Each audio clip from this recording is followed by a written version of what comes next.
कहोगे तो जो 24 साल वाले हो मेरे से भी कम आवाज है, विष्णुदेव साहब को सोया होगा नया साल बना रहे। आवाज इतना जोर से होना चाहिए कि मंत्रालय तक जाना चाहिए और नरेंद्र मोदी का जो गारंटी वहां तक जाना चाहिए।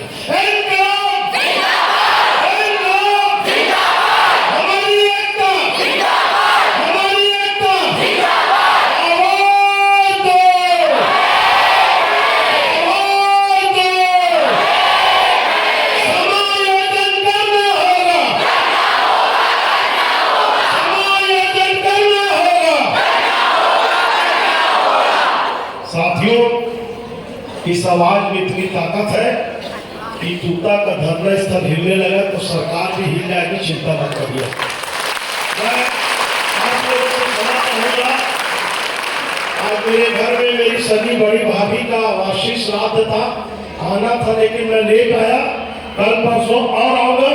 मैं केवल पिछले समय भी आपके हड़ताल में आया था, याद हो गया यहाँ पर। अभी कलेक्ट्रेट में परमिशन ले गए थे, हमारी बच्ची बैठी उसके पापा विनोद शर्मा जी साथ में एडीएम के यहाँ परमिशन ले बात भी किया था। अब दिक्कत ये था, आप लोग परमिशन का लगाए थे कि मुख्यमंत्री निवास का घेराव करना, ठीक है। इस छत्तीसगढ़ के माटी में कौन आईएएस अधिकारी है जिसकी मां पिलाई हुई आदेश दे दे कि मुख्यमंत्री का निवास घेराव कर लो, उसका बस्ता ट्रांसफर हो जाएगा। तो मैं कहा कोई दूसरे रूप में आप परमिशन मांगो तो हम निश्चित रूप से दिलाएंगे। खैर एनीवे, आप एक बात जरूर नोट कर लो, मैं 40 साल सरकारी नौकरी किया हूँ, अभी आम आदमी पार्टी में, उससे पहले कर्मचारी संगठन में था, हूँ और मरते तक रहूंगा। मेरे साथ आम आदमी पार्टी के हमारे नेता वरिष्ठ अधिवक्ता है रघुराज सिंह ठाकुर जी हैं, हमारे जिला अध्यक्ष प्रहलाद जी हैं, हम लोग सब आपका समर्थन कर रहे हैं। समर्थन इसलिए नहीं कोई नेता भी नहीं कर सकता। कभी कभी ये जो दाल पका है ना, उसको स्वीकार कर दिया करो, हालांकि बुढ़े नहीं हुए, अनुभव के लिए बाल पका। अपनी डायरी में आप एक चीज नोट करो, सरकारी नौकरी मिलना मुश्किल है, मानते हैं इस बात को, लेकिन एक बार मिल गया तो नौकरी छूटना महा मुश्किल है। आपकी नौकरी छूटेगी तो विष्णु का साथ मुख्यमंत्री नहीं रहेगा और नरेंद्र मोदी प्रधानमंत्री रहेगा।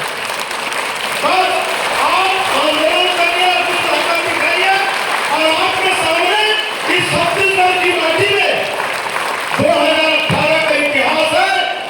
जो छत्तीसगढ़ में कोई शिक्षा कर्मी बनना नहीं चाहता था, सरकारी कर्मचारी जो दिवंगत हो गए, उनके परिवार को उस समय शिक्षा कर्मी में अनुकंपा नियुक्ति देते थे, क्योंकि जो हमारे शिक्षा कर्मी थे वो छत्तीसगढ़ पंचायत राज अधिनियम के अंतर्गत काम करते थे। बोलते थे हमको नहीं बनना है, चपरासी बना दो, शिक्षा कर्मी नहीं बनना है। आज जो शिक्षा कर्मी बना वो बाबू और ड्राइवर से पटवारी से ज्यादा तनख्वाह पा रहा है। निश्चित रूप से आप नौकरी कर रहे हो, आपका नियमितीकरण करना पड़ेगा।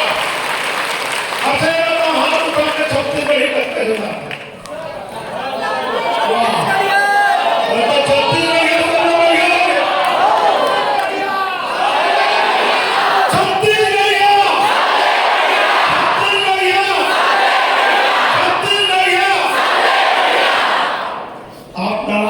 हो सकता है दोस्त को कोई गलत बात बोल दूं जो आपको बुरा भी लगे, तो लेकिन वो आपके लिए अच्छा ही होगा। छत्तीसगढ़ी में कई कहावत है, जिस दिन नारद कुछ नहीं पावा, एक हाड़ फेंक दुई कुकुर लड़ावा। एक हड्डी फेंक के दो कुत्ते को नारद आपस में लड़ा के बताता है कि जो नहीं करना सो लड़ा देता हूं। आप लोग कितने लोग हो? 3000। बीएड और बीएड दोनों को मिला दो तो 11-12 हजार हो गए ना।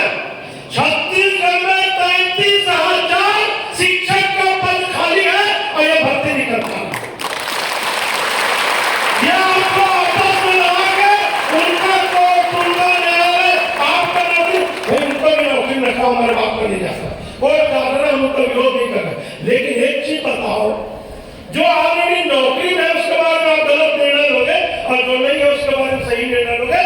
सबको नौकरी मिलना चाहिए, उसका कारण है विधिवत विज्ञापन जारी हुआ, आपने आवेदन दिया, जो शब्द जो विज्ञापन था उसको आपने फुलफिल किया, उसके बाद इसमें से कोई आदमी अपने भाई में डालने में खुद दस्तखत नहीं किया है, राज्य सरकार के किसी अधिकारी ने आपको नियुक्ति भी दिया। तो सब कुछ सही है, तो मुझको ये बताओ कि नौकरी करने के बाद कैसे गलत हो जाएगा? और कौन हिंदुस्तान में न्यायपालिका, कौन मुख्यमंत्री और कौन शिक्षा मंत्री एक बार नौकरी रहने बाद नौकरी से निकाल सकता है? केवल एक शब्द में आप नौकरी निकलोगे। 40 साल में कलेक्टर में नौकरी किया हो, कई तहसीलदार और डिप्टी कलेक्टर की नियुक्ति आदेश में बनाए हो, आप कोई हत्या कर दोगे, कोई लूट कर दोगे, कोई डकैती कर दोगे, तभी आपकी नौकरी जाएगी, अन्यथा आपको कोई माई खिला नौकरी से निकाल। और यदि एक बार आप ज्वाइन कर लिए और 62 साल तक की आपकी नौकरी की गारंटी है, नरेंद्र मोदी का गारंटी तो 35 साल का फेल हो गया, आपका 62 साल का गारंटी है, ये लोग तो 5 साल में गारंटी वाले। मैं राजनीतिक बात नहीं करना चाहता साथियों, सरकार से मेरा निवेदन है, मुख्यमंत्री से मेरा निवेदन है, अभी फिलहाल जब तक मंत्रिमंडल का गठन नहीं हुआ है, ब्रिजभवन निर्माण के बाद शिक्षा मंत्री को है विष्णुदेव साय जी। आप लोग याद होगा ओमान सिंह के घर से ब्रिजभवन जी को बदले में, मैं वहां भी गया था आपके साथ। विष्णुदेव साय जी, आपको भी ऐसी किसी शिक्षक ने अंगूठा छाप से पढ़ा करके आगे बढ़ाया और शिक्षा में ऐसा पद है कि प्रधानमंत्री और राष्ट्रपति को भी आप जैसे किसी आपके बुजुर्ग, आपके पूर्वज शिक्षक ने पढ़ाया है, तभी वो बने। तो जिंदगी में सब करो, गद्दारी और बेईमानी नहीं होना चाहिए। मुख्यमंत्री जी, इनके साथ में गद्दारी मत करो, बेईमानी मत करो और इनका ब्लड टेस्ट कराओ। यदि आप इनसे ईमानदारी करोगे तो मैं दावा कर रहा हूं कि जो मंच में उपस्थित है वो और जो नहीं उपस्थित है वो, कोई बीएड का मेरा कर्मचारी गद्दार नहीं है, बेईमान नहीं है, ईमानदारी से शिक्षा का क्षेत्र में काम करेगा। और यदि आप इनका निजीकरण करोगे तो आपकी सरकार भी बना सकते हैं, और नहीं करोगे बोलने की पहले बोल दी, यदि नहीं करोगे हमारा क्या होगा इसका गौरव होगा। हमारा मैंने हम लोग तो यहाँ बैठे, हमारा क्या होगा इसका गौरव होगा, लेकिन इन गद्दारों के साथ जो कुछ भी होगा काम ना होगा। इनको 2018 से फिर से रोड में शक्ति पहनने छोड़ दिया देंगे। मुझको तो दूसरा आदमी में मेरा ब्लड प्रेशर 220 से 240 से 480 हो रहा है। बोलो क्यों? हाँ, ये ठीक हो गया। इसी धार्मिक स्थल में मैं देख रहा हूँ, नहीं दिखेंगे लोग हैं, अरुण साव, ओपी चौधरी, डॉक्टर रमन सिंह जब विपक्ष में थे और भूपेश बघेल को गाली देना होता था तो यहाँ बोलते थे दूसरा धर्म स्थल बहुत दूर है, ये गलत किया गया है, दूसरा धर्म स्थल बदलना चाहिए। मैं तो एक बात आपसे निवेदन करूंगा, आपका नौकरी रहेगा, आप नियमित होंगे, इसकी गारंटी है, लेकिन एक चीज की गारंटी नहीं, हर बार उसके लिए पहला मांग होना चाहिए जब इससे चर्चा करोगे कि दूसरा धर्म स्थल को वापस रायपुर में लाया जाए। वहां जाओगे तो आपका मीडिया आपका कर्मचारी हमारे जैसा आदमी भी वहां आपको समर्थन करेगा। और हमारी बहुत सारी बेटियां बैठी हैं, जिस आंदोलन में जिसमें महिला शक्ति नारी शक्ति हो, भले महतारी वंदन करके झोटपुरा बना दिए और 15,000 महिलाओं को 1,000 रुपये मिले, लेकिन एक सीता के कारण पूरा रामायण हुआ था बेटा, एक द्रौपदी के कारण पूरा महाभारत हुआ था। आप अपने आप को सीता द्रौपदी से कम समझो, मैं गारंटी देता हूँ आपको नौकरी से निकालेंगे तो विष्णुदेव साय नरेंद्र मोदी की सरकार चली जाएगी। इतनी ताकत आपसे, अपनी ताकत को कभी कभी संगठनों में लड़ाई होता है, सरकार चाहती है जैसे आंदोलन टूट जाए, बड़े बड़े भागवत हो रहा है, एक छोटे को भीड़ में भेज दो, समस्या भगदड़ मच जाती है। सरकार चाहती है कि लोग आपस में लड़े, ये लोग टूट जाए, तो आप जब तक आपकी मांग पूरी नहीं होगी बिल्कुल नहीं टूटना। और एक मेरा जिंदगी का एक अनुभव, नारी शक्ति को वंदन करते हुए, आज से 40 साल पहले जब मेडिकल फैसिलिटीज नहीं थी तो एक महिला को डिलीवरी होने वाला था, हॉस्पिटल में ले गए, उसका कंडीशन बहुत सीरियस है। डॉक्टर ने परिवार वालों को बोला जच्चा बच्चा दोनों नहीं बचेंगे, आपको जो भी भगवान ईश्वर अल्लाह को मानते हैं उसको प्रार्थना करो। 10 मिनट बाद प्रार्थना के बुजुर्ग आदमी नारियल पकड़ लिए तो डॉक्टर निकल के बाहर बोला कि आपकी प्रार्थना सफल हुई, दोनों में से हम किसी एक को बचा सकते हैं, दोनों को बचाना मुश्किल है। तो बुजुर्ग लोगों ने बोला डॉक्टर साहब वो बच्चा तो दुनिया में आया नहीं, हम उसको देखे नहीं, उससे कोई प्रेम नहीं, वो महिला को जरूर बचा लो, वो महिला बच जाएगी तो आज नहीं 2 साल बाद की उसको बच्चा बताएगा। हमारा संगठन रहेगा, हम एक रहेंगे, हम जिंदा रहेंगे तो आज कल और आंदोलन कर लेंगे और जीतेंगे, ये मेरा दावा है। और क्योंकि आपका समय हो चुका है, हमारे साथियों को मैं बोला आप सबके मदद नहीं अकेले बोलूंगा, तो एक निवेदन करूंगा। मैं आज गुस्से में भी आया, दुखी होकर दोनों बात सिक्के के 2 पहलू होते। मैंने देखा इतने ठंड में आपको तालाब में डूबे, सब करो आंदोलन में हाईलाइट होना है तो सब करना पड़ता है, लेकिन एक चीज नोट कर लो, आंदोलन में कभी हमको नहीं मरना है, सालों को मारना है। हम नहीं मरेंगे। मेरा बस्तर का साथी जब अभी साथी मंत्री और मुख्यमंत्री का सुशासन बोलता है कि नक्सली समाप्त हो रहे, तब 4 लोगों को मार देते हैं। मेरा बस्तर का कर्मचारी नक्सली बन जाएगा, लेकिन आत्महत्या नहीं करेगा। ये शिक्षक है, लोगों को बताता है कि बेटा जिंदा रहो और संघर्ष करने वालों की भी हार नहीं होती, ये प्रमाणित है। तो आप लोग का टेंशन में रहना, मरना कुछ नहीं करना, आंदोलन न करना, अच्छा चल रहा है, सरकार हिल जाएगी, इसकी मेरी गारंटी। तो आप लोगों को थोड़ा करते करते शायद कभी सुने होंगे तो रिपीट हो जाएगा तो चलेगा, कोई दिक्कत नहीं। एक पिक्चर का गाना था, गायक ने बहुत अच्छा गाना लिखा, उस गाना को देख करके लेखक लोग और फिल्म के डायरेक्टर लोग गए और मोहम्मद रफी साहब से कहे कि साहब ये गाना को आप गा दीजिए। देखिए गाना नहीं है ना, आपका दर्द, आपकी पीड़ा, आपकी भावना, आपकी व्यथा है, समझोगे। तो जैसे उन्होंने देखा, मोहम्मद रफी जी ने कहा मैं गा तो दूंगा, बहुत अच्छा गाना, इसको पिक्चर में कौन गाएगा? जो गाएगा उसके हिसाब से गाना पड़ेगा। अमिताभ बच्चन गाएगा तो उसका गाने तरीका लगा, राजेश खन्ना गाएगा तो उसका लगा, जितेंद्र गाएगा, बोले सारे कोई नहीं गाएगा। बोले कौन गाएगा? बोले प्राण साहब गाएंगे इसका। बोले अरे यार स्वामी, मैं ये गाना को नहीं गा सकता, एक काम करो आप लोग मंडा डे के पास जाओ, मैं फोन कर देता हूँ, ये गाना मंडा डे जी गाएंगे। वो लोग गए मंडा डे के पास गए, मंडा डे ने गाना गाया, सुपर हिट गाना। तो एक दिन मोहम्मद रफी गए मंडा डे से गले लग करके बोले मैं आपके मुंह से गाना सुनना चाहता हूँ, और गले लग कर रोते रोते मोहम्मद रफी को मंडा डे जी ने गाना सुनाया। वो गाना था आसमान पर उड़ने वाले मिट्टी में मिल जाएगा,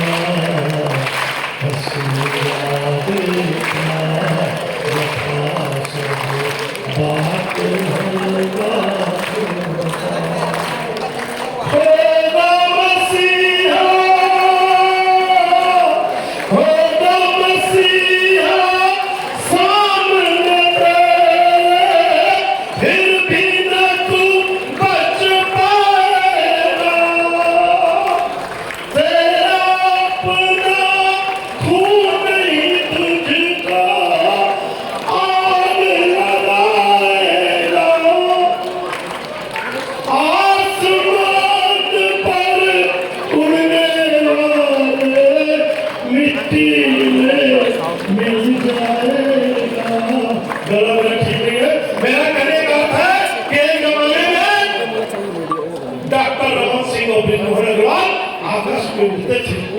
जमीन में उतरे 5 साल चट्टी पहन के फिर उसके बाद भूपेश बघेल आगे प्रवासी रखना हेलीकॉप्टर से उड़ते थे, हम लोग नीचे चिट्ठी जैसे दिखते थे, आज वो भी आसमान के उतर करके नीचे आ गए।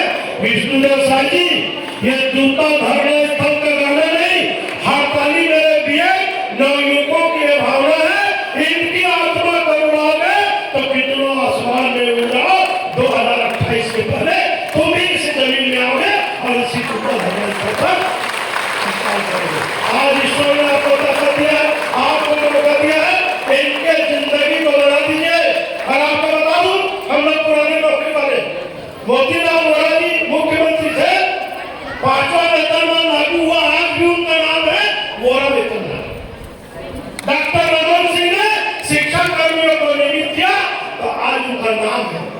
उसमें भी मिला जाता था शिक्षक कर्मियों का आंदोलन में।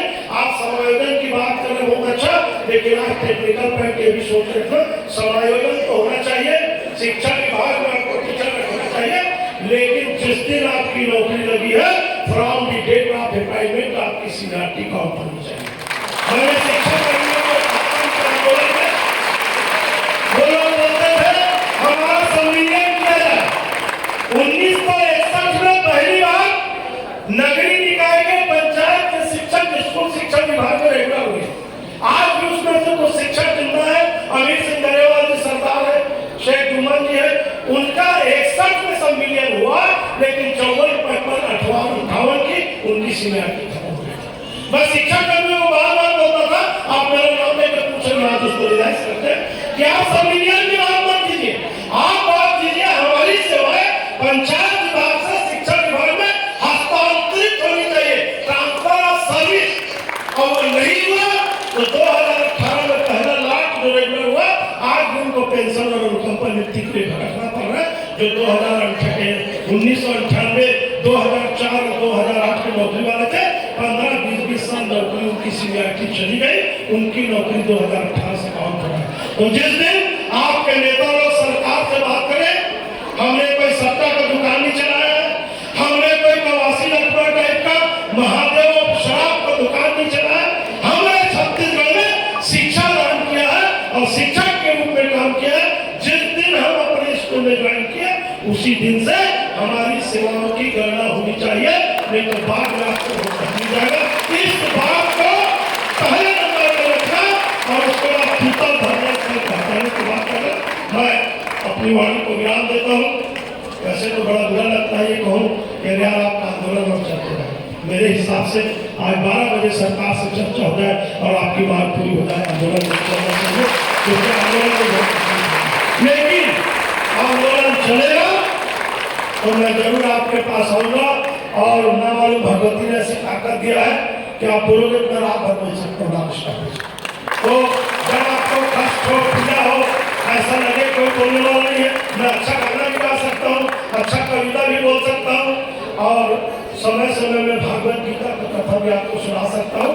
ये ऐड चलाओ तो सूचना एक बार मेरे से ठन गया, बोले तुम नहीं करते हो मैं तुम्हारा करूंगा।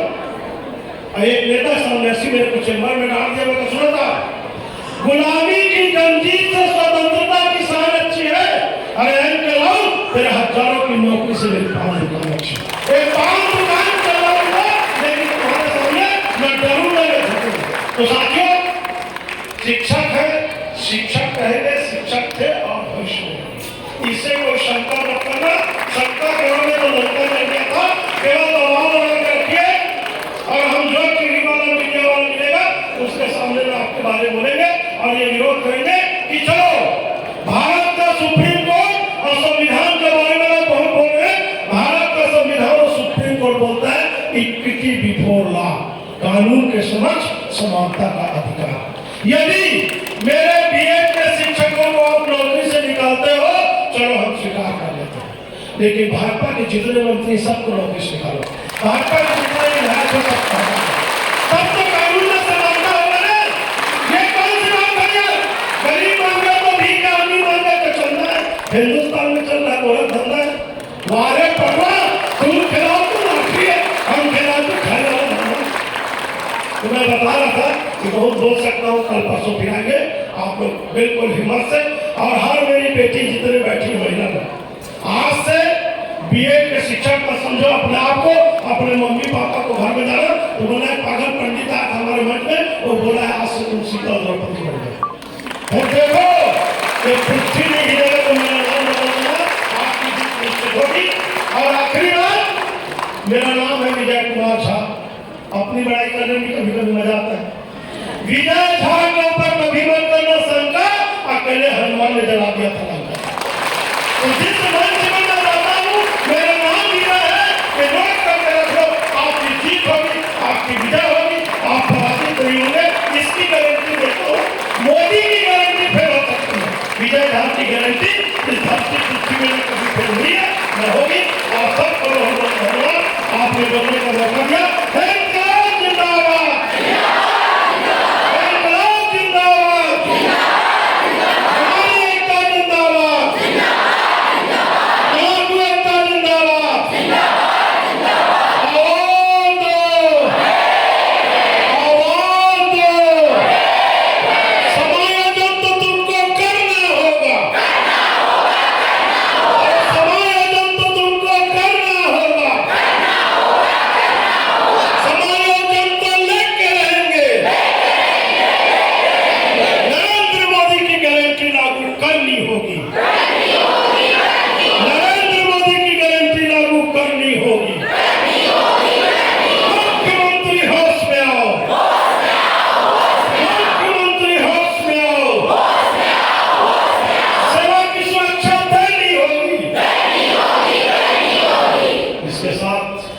अपनी वाणी को विराम देता हूँ।